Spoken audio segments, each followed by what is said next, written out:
গরমে নাজেহাল অবস্থা গো। কিন্তু তাতে কি, এই পচা গরমে আমার ছেলের পছন্দের তালিকায় সবার প্রথমে আছে, সেটা হলো লুচি আর পরোটা।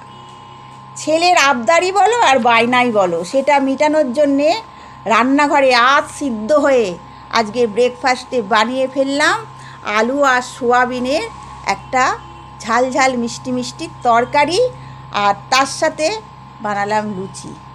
লুচিটা আবার আজকে একটু অন্য স্টাইলে বানাতে হলো। গাছ থেকে কিছু কারি পাতা ছিঁড়ে এনে দিল, বললো মা এটা আটার মধ্যে দিয়ে মেখে ফেলো, আজকে কারি পাতা লুচি খাবো।